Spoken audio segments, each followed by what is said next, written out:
খোশামদেদ পবিত্র মাহে রমজান। এ মাসেই নাজিল হয়েছে পবিত্র আল কোরআন, যা মানুষের দিশারি এবং স্পষ্ট নিদর্শন ও সত্যাসত্যের পার্থক্যকারী হিসেবে অবতীর্ণ। মহিমান্বিত এ মাসটি ইবাদতের মাস হিসেবে সর্বোত্তম। আর রমজানের প্রথম 10 দিনকে বলা হয় রহমতের 10 দিন। রহমতের এ 10 দিনের জন্য বিশেষ কিছু আমল ও দোয়াও রয়েছে।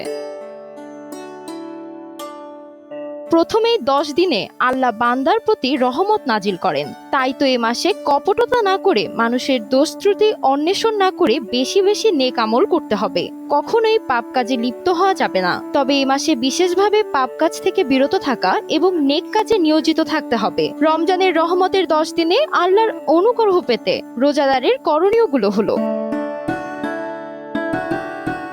দিনের বেলা একনিষ্ঠতার সঙ্গে রোজা পালন করা, জামাতে নামাজ আদায় করা, রাতের তারাবি ও তাহাজ্জুদের নামাজ পড়া, কোরআন তেলাওয়াত করা, দান সদকা করা, ফিতরা ও জাকাত দেওয়া, আল্লাহর জিকির করা, তাকওয়া অর্জনের সচেষ্ট হওয়া। আর রমজানের প্রথম 10 দিন যেহেতু রহমত নাজিল হয়, তাই এ সময় আল্লাহর কাছে বেশি বেশি রহমত কামনা করে দোয়া করা যেতে পারে। এক্ষেত্রে কোরআনে বর্ণিত এ দোয়াটি পড়া যেতে পারে: আর বলুন, হে আমার রব, ক্ষমা করুন ও দয়া করুন, আর আপনিই তো সর্বশ্রেষ্ঠ দয়ালু। সূরা মুমিনুর আয়াত 118।